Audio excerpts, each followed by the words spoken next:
Juízes, capítulo 7.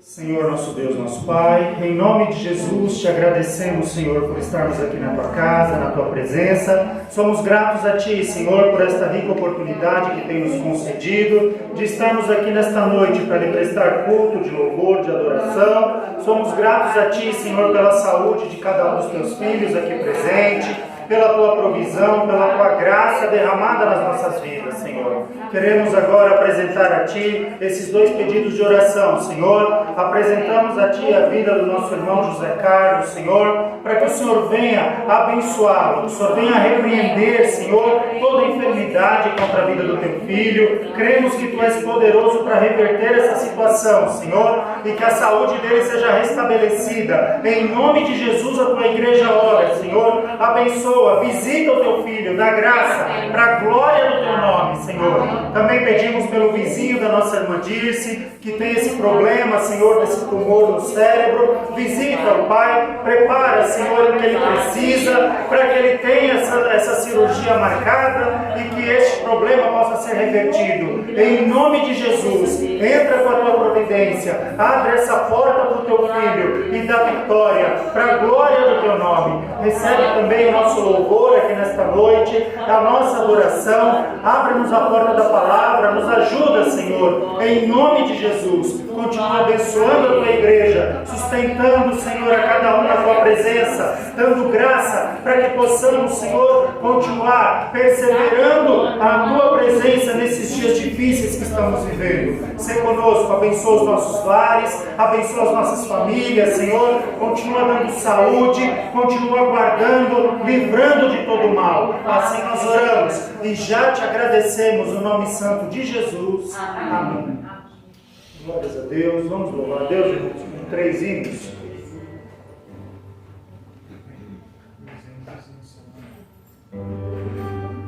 Cumprimento a igreja com a paz do Senhor.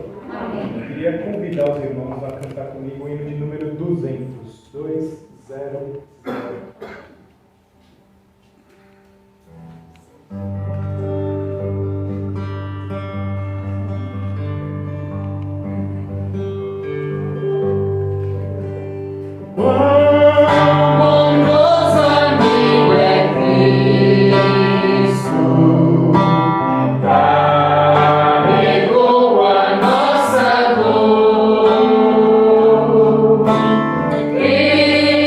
Nos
Eres neste mundo ser um vencedor, queres suportar nas lutas e na dor, queres ser alegre qual bom lutador, guarda o contato com teu Salvador, guarda o contato com teu Salvador, e a nuvem do mal não te cobrirá, pela senda alegre tu caminharás, indo em contato com teu Salvador.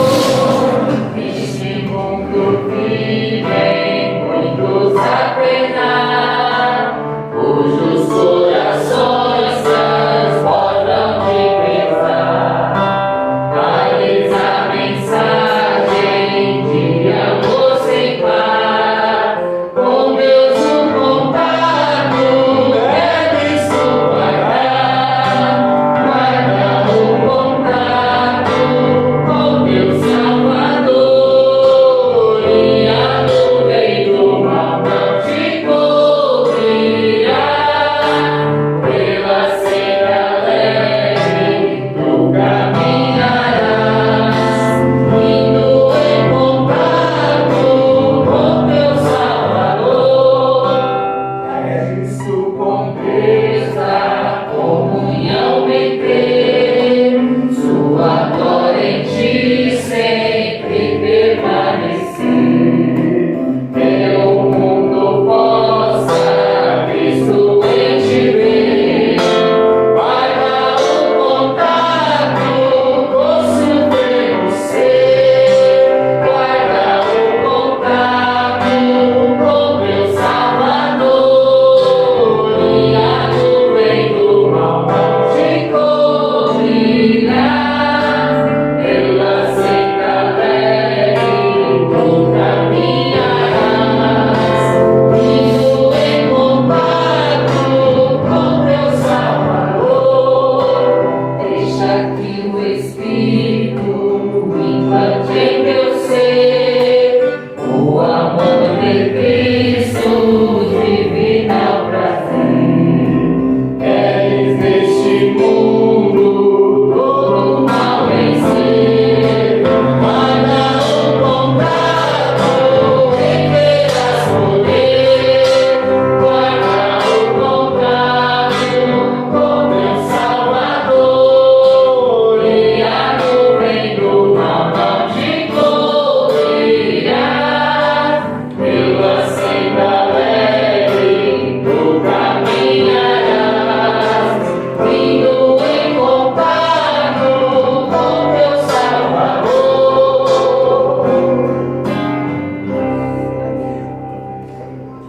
Hino de número 193, 193.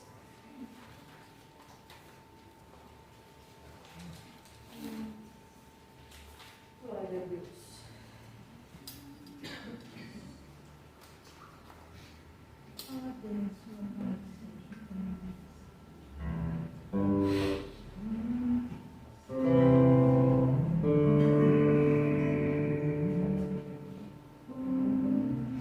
Acho que eu tinha ido com você, né?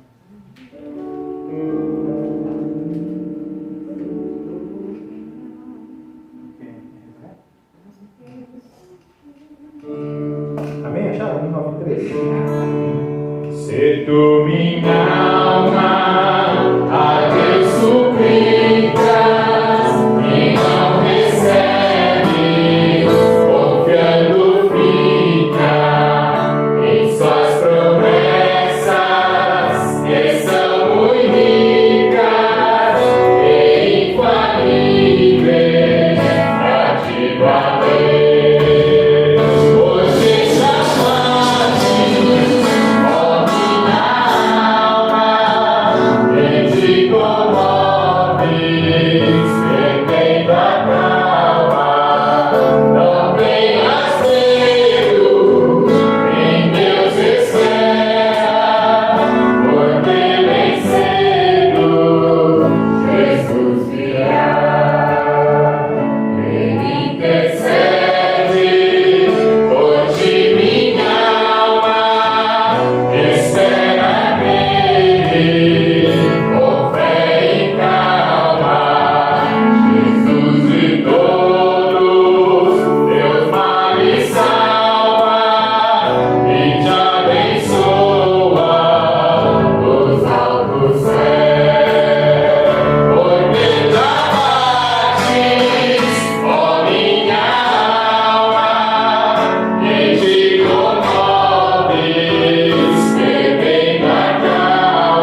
Glórias a Deus. Assentados mesmo, vamos fazer mais uma oração. Senhor, nosso Deus, nosso Pai, em nome de Jesus, somos gratos a Ti, Senhor, por estarmos aqui na Tua casa, na Tua presença, pela oportunidade que o Senhor nos concede de estarmos aqui para lhe prestar culto, Senhor.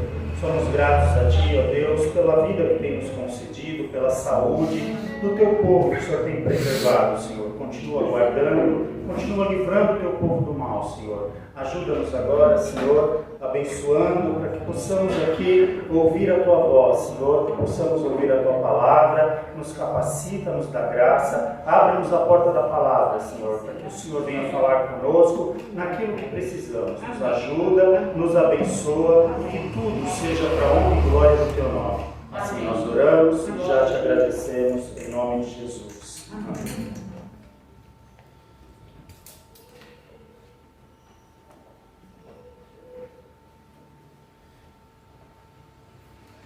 Quero convidar os irmãos a abrirem suas Bíblias no livro de Juízes, capítulo 7. Por enquanto nós vamos ler somente o versículo 13.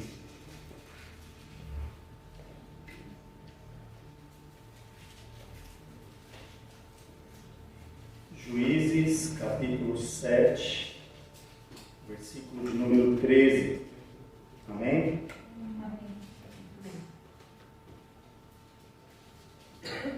Diz assim: Chegando, pois, Gideão, eis que estava contando um homem ao seu companheiro um sonho e dizia: Eis que um sonho sonhei, eis que um pão de cevada torrado rodava pelo arraial dos midianitas e chegava até as tendas e as feriu, e caíram e as transtornou de cima para baixo e ficaram abatidas. Amém? Amém. Se eu pudesse dar um título para essa mensagem hoje, eu diria que a nossa vitória começa nas pequenas coisas. Que a gente precisa aprender a observar as pequenas coisas. Para muita gente, a vitória ela é vinda quando as grandes coisas se concluem. Mas nós vamos ver um texto aqui nessa noite, que nós vamos ver que a vitória ela começa nas pequenas coisas. Quando nós aprendemos a lidar com as pequenas coisas, isso nos gera ou nos projeta para as grandes coisas. Esse texto que nós lemos diz aqui, né, de um sonho que alguém teve, dizendo que um homem aqui dizendo o sonho, né, ele dizia que um pão de cevada torrado rodeava pelo arraial dos midianitas e chegava até as tendas e as feriu, e caíram e as transtornou de cima para baixo e ficaram abatidas. Aí a gente vai pensar um pouquinho aqui sobre a história de Gideão. Se a gente voltar um capítulo atrás, capítulo 6 de Juízes, diz que o povo de Israel estavam sendo oprimidos pelos midianitas. O que estava acontecendo? O povo de Israel plantava, o povo de Israel colhia, e quando eles terminavam a colheita, vinham os midianitas e saqueavam toda a colheita do povo. Eu não sei se os irmãos já avaliaram essa situação, se já pararam para pensar nisso. Porque imagina o trabalho de você plantar. Eu não sei se alguém aqui já teve a oportunidade de ver uma lavoura, de imaginar o trabalho de você ali arar a terra, você semear e depois você esperar pela chuva e ter todo aquele cuidado com praga e tal, e ter a paciência de esperar a terra dar o crescimento ali para a semente, para aquilo que você plantou. Então, resumindo, é um trabalho árduo e não é um trabalho rápido, é um trabalho demorado. Quase um ano.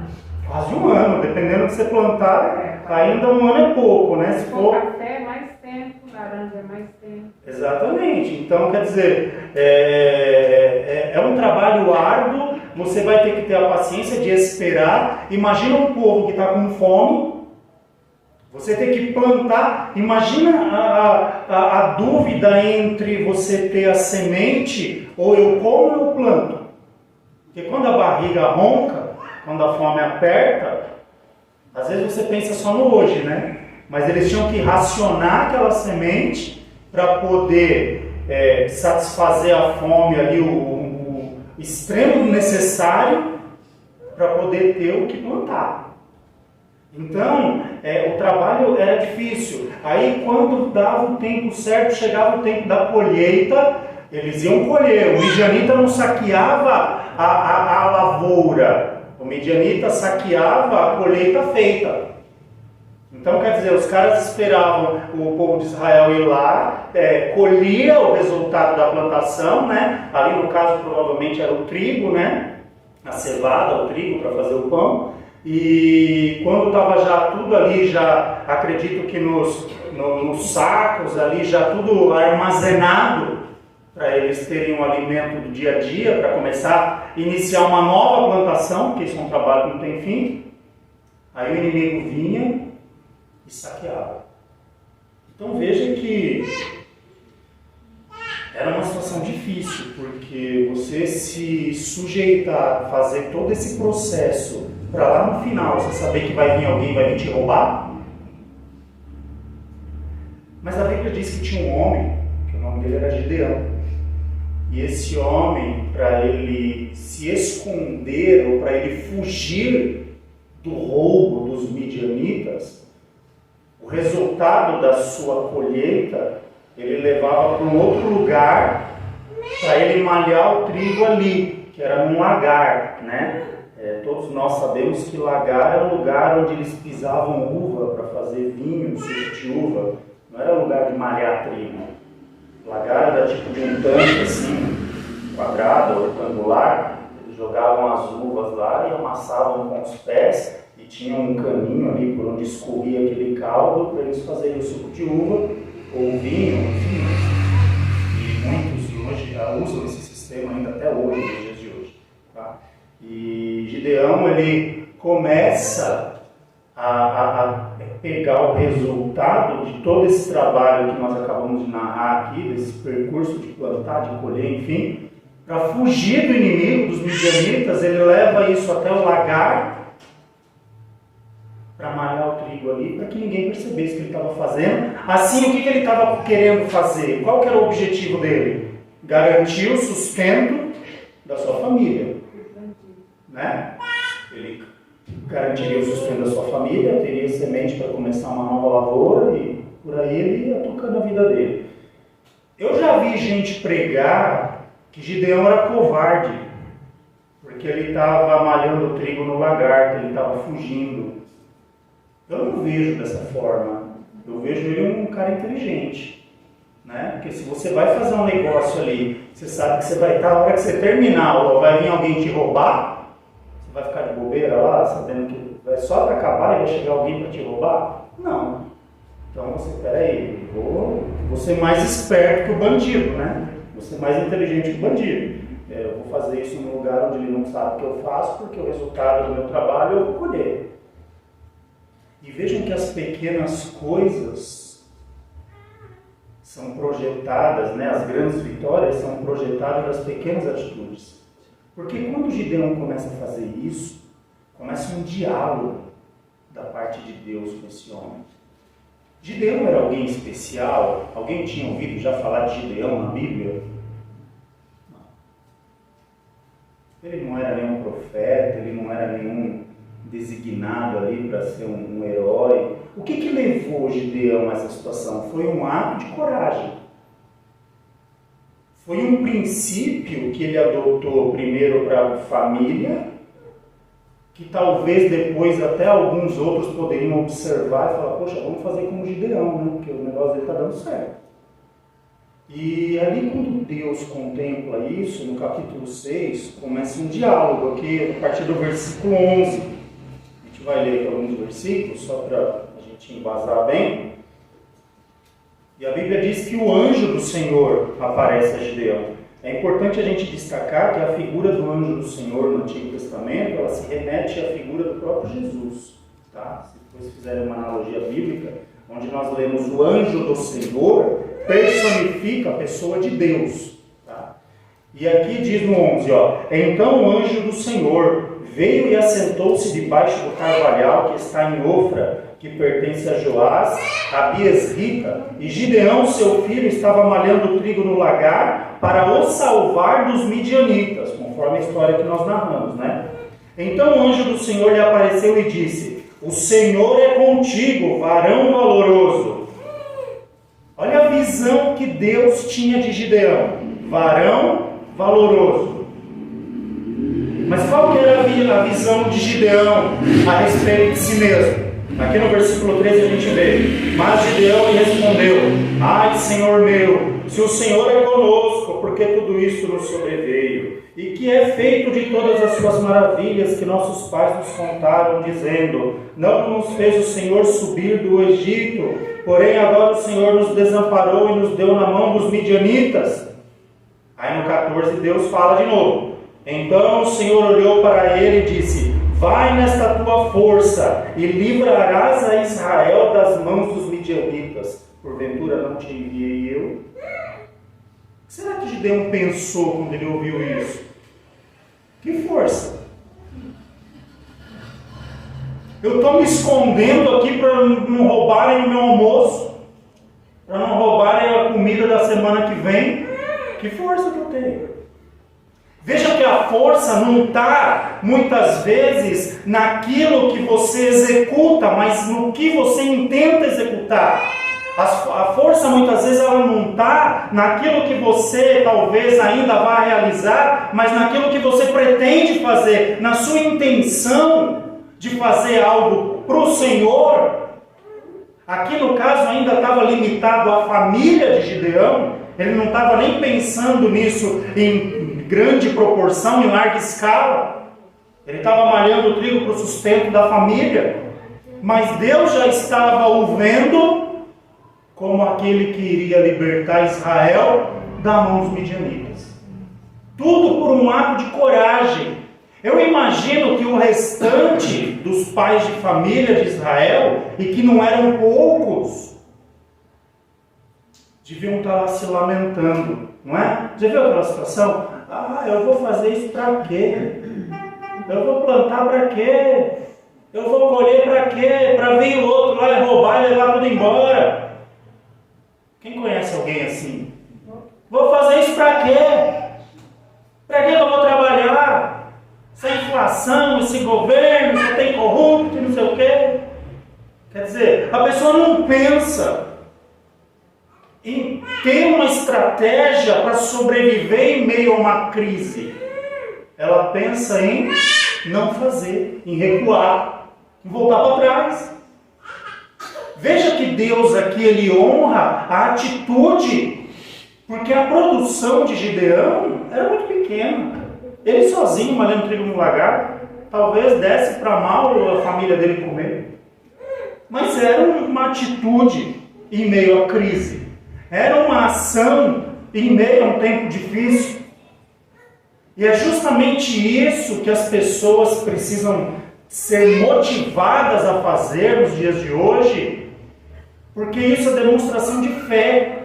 Quando nós reagimos de uma forma positiva ao meio a uma dificuldade, nós estamos demonstrando fé em Deus.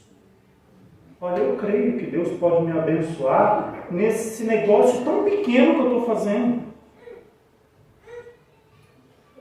Que através desse negócio pequeno, dessa minha atitude pequena, que eu estou tentando garantir o sustento da minha família, Deus vai me ajudar. Quantas coisas que a nossa vista parecia pequena, e nós sobrevivemos disso por tanto tempo. Se eu fosse falar aqui, quantas coisas que parecia, nossa, mas isso não vai dar em nada. Eu era meio pessimista, assim, sabe? Antigamente eu era meio pessimista, assim. Eu tinha que enxergar a coisa dar certo, já, senão eu era travado para ir para frente nessas coisas. E eu aprendi que com Deus, um pouco é muito. Quando você tem a direção de Deus para uma coisa, do pouco, Deus faz virar muito. E aqui quando Gideão começa aqui, e Deus fala para ele, vai nessa tua força e livrarás Israel das mãos dos midianitas. Não te enviei eu? Aí o negócio aperta, né? Gideão no 15 fala, e ele disse, Senhor meu, com que livrarei Israel? Eis que a minha família é a mais pobre em Manassés, e eu o menor na casa do meu pai. Quer dizer, ele já estava olhando para os recursos dele, para a situação dele. Eu sou o menor da tribo de Manassés. Quer dizer, a tribo de Manassés não era nenhuma tribo direta de Israel. Manassés era o filho de José no Egito, lembra? Efraim e Manassés. Eu sou o menor da tribo de Manassés. Nós não estamos falando aqui nem dos 12 que formam Israel. A minha família é a mais pobre. Aí Deus retruca de novo. E o Senhor lhe disse, porquanto eu hei de ser contigo, tu ferirás os midianitas como se fosse um só homem. E ele lhe disse, se agora tenho achado graça aos teus olhos, dá-me um sinal que és comigo, falas. Tá, aí ele começa aqui a pedir prova com Deus. Quer dizer, veja que Deus começa aqui um trabalho. Por que Deus não levantou aqui o homem mais importante de uma das principais tribos, um perito em guerra, um homem que manuseava bem a espada para liderar um exército? Por que Deus pega um homem que estava no meio de uma crise, tentando sustentar ou fazer com que a sua família não morresse de fome? Veja que Deus ele trabalha, irmãos, muitas vezes naquilo que é a contramão do que a gente imagina. Às vezes Deus pega algo que, mas isso não vai dar em nada, e Ele faz com que isso dê muito fruto. Às vezes Deus pega algo que, isso aqui parece que não é nada, parece que eu estou perdendo tempo, e Ele faz com que aquilo dê um resultado que nos surpreende. Por quê? Por causa da nossa atitude, da nossa intenção, da nossa fé. Se Gideão fosse mais um covarde no meio de Israel, o que iria acontecer? Provavelmente eles sofreriam ainda mais um tempo na mão dos midianitas, até que Deus levantasse alguém lá que estivesse de acordo com a vontade dele. Como é que nós temos vivido e trabalhado as dificuldades do dia a dia? Como é que a gente tem enfrentado as adversidades do dia a dia? Isso é muito sério, sabia? Porque a maneira com que a gente vê as nossas dificuldades, isso vai projetar lá na frente. Tanto para um resultado positivo, como para um resultado negativo. Se a pessoa ela anda acuada, se a pessoa não crê, se a pessoa não busca uma alternativa, se a pessoa não tem fé, se a pessoa não crê que Deus pode fazer com que ela prospere, como é que ela vai avançar? Aí o tempo passam 5, 10, 15 anos, a pessoa olha para trás e fala, poxa, parece que para mim as coisas não dão certo. Mas o que essa pessoa teve de iniciativa na presença de Deus para fazer algo concreto diante de Deus? Para que Deus pudesse pegar essa pessoa e prosperá-la naquilo que ela está fazendo. Veja que a partir disso, Gideão ele já começa a mudar a perspectiva. Ele estava trabalhando para quê? Para a família não morrer de fome. Agora ele larga o trabalho e vai lutar pela nação. Viu o salto que ele deu de uma hora para outra? Porque quando Deus entra num negócio, quando Deus te motiva a uma coisa, quando Deus trabalha numa situação, parece que os nossos passos, eles alargam. Tem gente que anda a passos largos com Deus. Enquanto tem outros que ficam marcando passo ali, ó. Anda, se cansa e parece que não sai do lugar. Se bobear, está fazendo buraco no chão. Se tiver em chão de terra, está cavando, não está andando. Porque não sai do lugar. Agora tem pessoas que começam a caminhar e elas dão passos largos. Porque Deus faz elas andarem dessa forma. Porque são atitudes, são pessoas que confiam no Senhor, que têm uma visão, que têm um propósito. E Deus prospera, e Deus abençoa. Porque a intenção do coração é boa. O objetivo é bom. Alguém pode olhar, mas o sentimento de Gideão aqui era egoísta. Eu não acho que era egoísta, sabe por quê? Ele ia ter condição de fazer isso para todas as famílias? Aí ele não ia garantir nem a dele. Vamos falar a verdade. Se tiver numa situação precária, você vai alimentar primeiro os teus ou os de fora? Você pode até compartilhar com os de fora, mas eu tenho certeza que todo mundo primeiro vai alimentar os seus. Ou não é assim?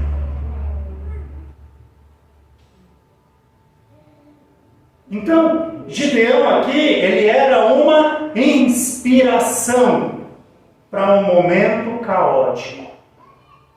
A ponto que, quando ele faz prova com Deus, e ele começa ali a ver que Deus de fato estava com ele naquela causa, Gideão ele consegue reunir um exército de 32 mil pessoas. É muita gente para seguir um homem que até então não era ninguém. Ele próprio diz: quem sou eu, Senhor? Sou o menor na tribo de Manassés, a família mais pobre, não tenho tradição em guerra, não sou conhecido no meio do povo, eu sou simplesmente um alguém, um anônimo aqui no meio do pessoal. Alguém está lutando para eu conseguir o próprio sustento. E Deus fala: vai nessa tua força, porque eu sou contigo. Primeiro Deus olhou o quê? Para a força de Gideão. Quando aqui fala força, é a intenção, tá? Eu estou vendo, Gideão, que você não aceita essa situação de escravidão, você não aceita essa situação do inimigo te roubar, da tua família morrer de fome. Então vai nessa sua intenção, porque eu sou contigo. Continua nesse seu propósito em querer ver a tua família livre, só que agora nós vamos fazer o seguinte: nós vamos ampliar a sua visão. A sua visão não vai mais ser nível casa, a sua família. A sua visão agora ela vai ser nível nação, a Israel. E quem vai conduzir o povo para essa vitória vai ser você. Foi isso que Deus falou para Gideão.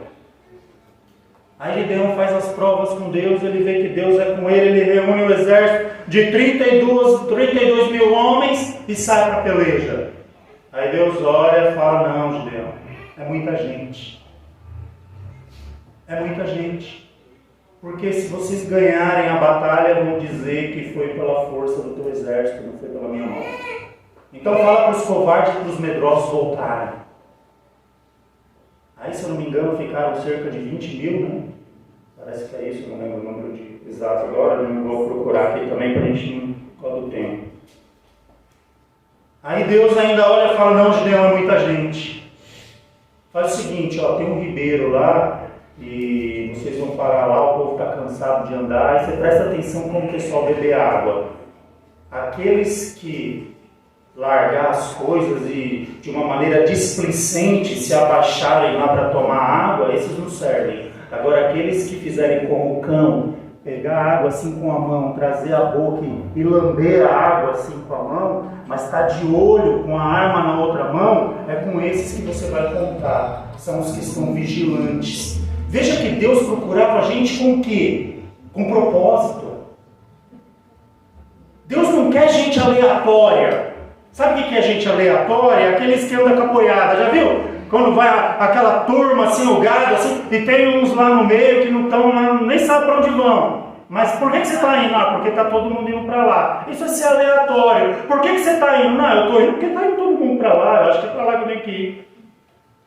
Não! Você tem que ir porque você sabe o objetivo que você quer trilhar.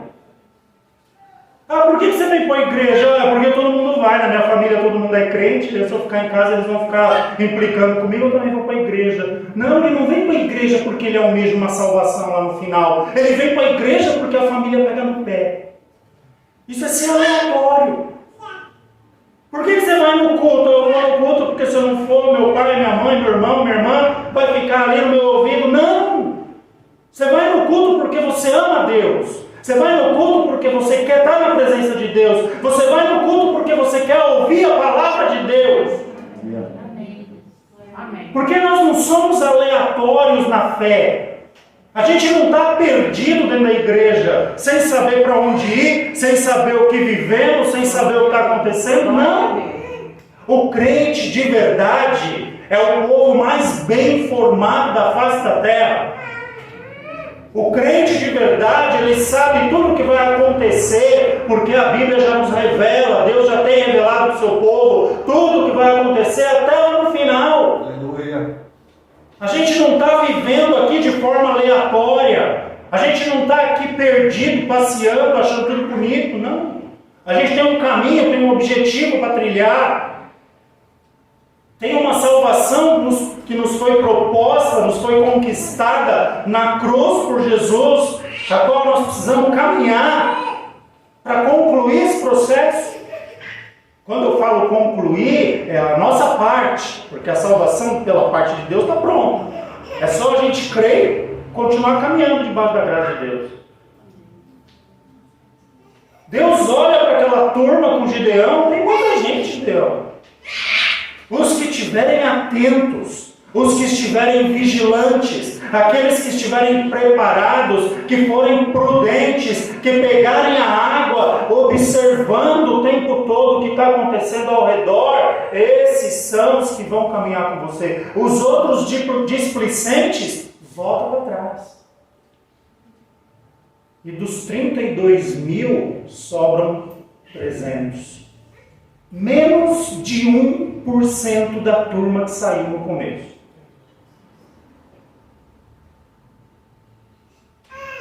Agora entra a estratégia de Deus. Entra a estratégia de Deus. O que Deus faz? 300 homens. Tá bom, Gideão. Perfeito. Agora você vai fazer o seguinte.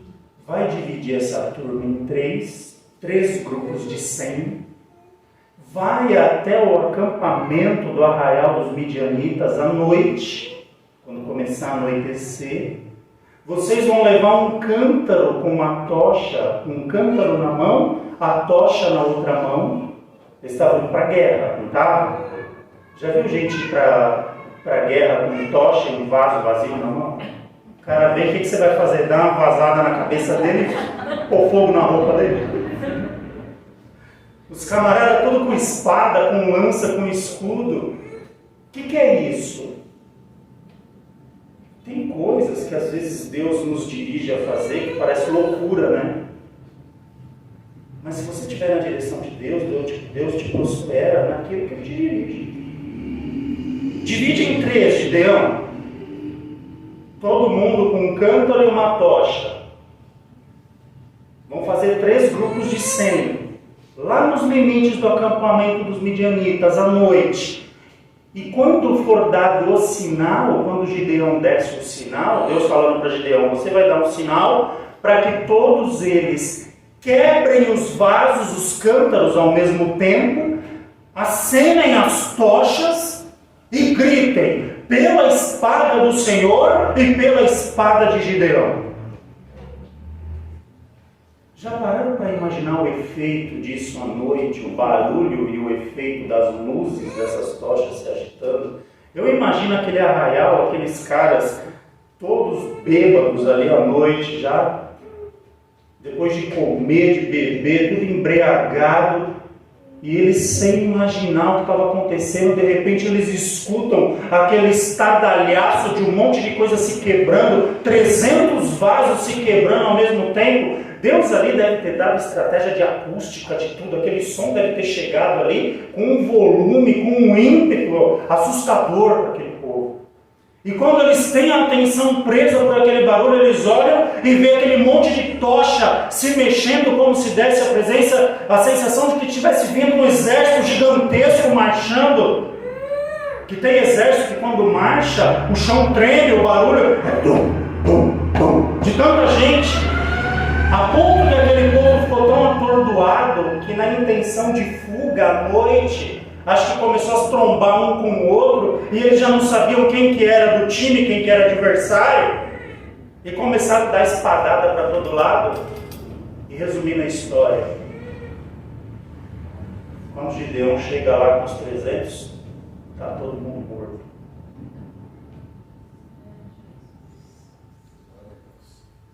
Aí nós lemos aqui o versículo 13 do capítulo 7.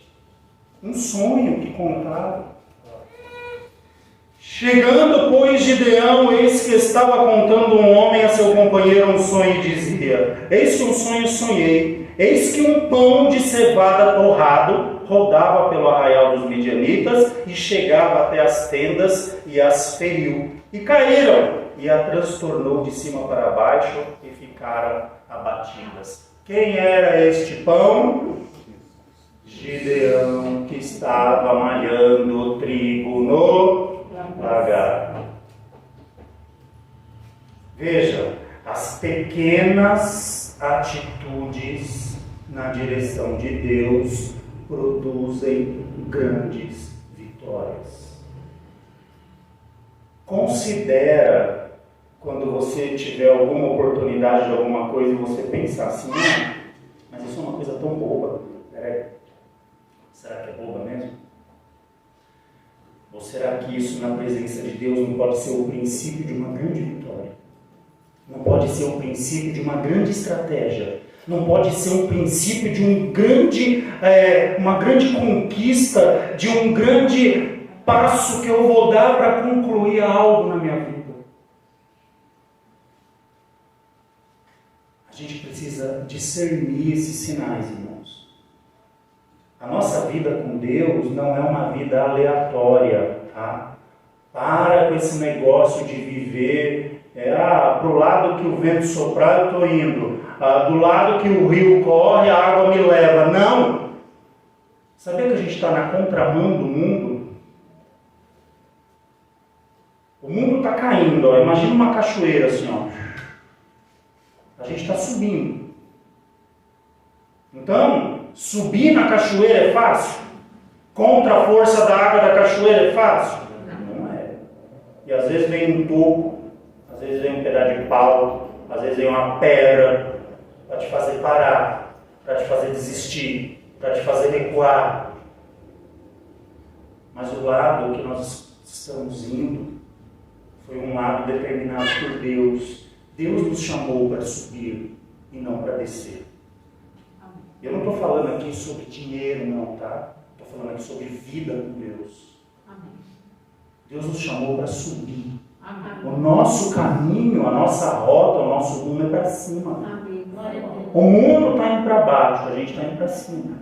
Por isso que a gente tem tanto adversário, tanto obstáculo, tanta coisa batendo de frente. Mas se você estiver na direção de Deus, e você não desistir, e você não esmorecer, e você não quiser voltar atrás, tem hora que a gente para, sim, respira, pede direção para Deus, pede força para Deus e continua.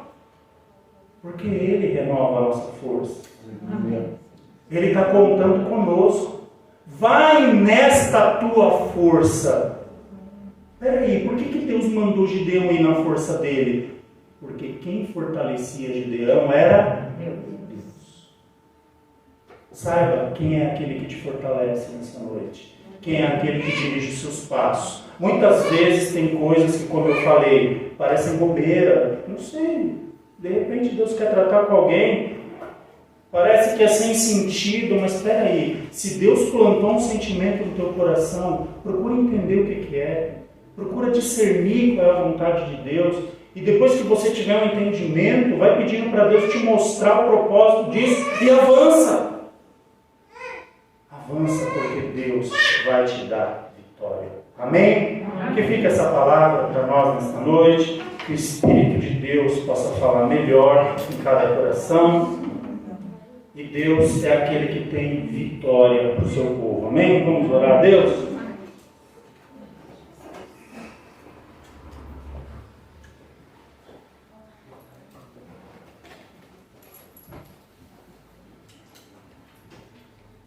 Oremos. Senhor, nosso Deus, nosso Pai, em nome de Jesus, nós somos gratos a Ti, Senhor, por tudo aquilo que o Senhor tem falado conosco. Ajuda-nos, Senhor, a entendermos o Teu trabalhar, entendermos o Teu propósito, Senhor, a entendermos, Senhor, o Teu mover nas nossas vidas. Nos dá direção, Senhor, clara, objetiva, daquilo que temos que trilhar e conquistar. Tudo para a glória do Teu nome. Abençoa a Tua igreja, abençoa o Teu povo, Senhor. Continua guardando, fortalecendo, Senhor, dando entendimento, dando graça, para que o Teu povo avance, para que o Teu povo conquiste, para que o Teu povo siga triunfante na Tua presença, glorificando o Teu nome, sabendo que tudo vem das Tuas mãos, que a nossa vitória, Senhor, está em Ti, e nós estamos caminhando rumo ao alvo, sabendo, Senhor, que somos peregrinos e forasteiros nesta terra, temos um objetivo de caminhada, temos um sentido a qual estamos caminhando, que é para a Nova Jerusalém, que de Ti, Senhor, desce dos céus. Senhor, ajuda a Tua igreja, prepara-nos, ó Deus,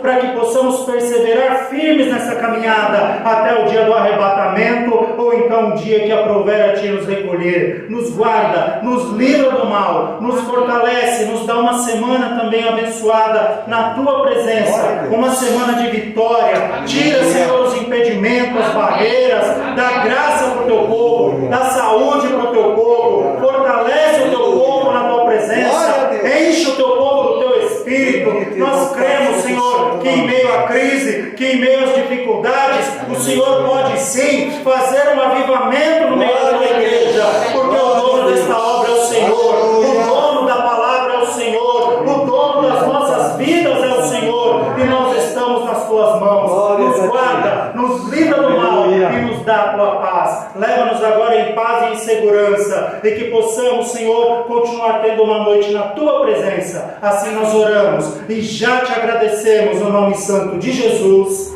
Amém. Que o grande amor de Deus, a graça do nosso Senhor Jesus Cristo e a comunhão do Espírito Santo seja com toda a igreja, não somente agora, mas para todos sempre. Digamos amém.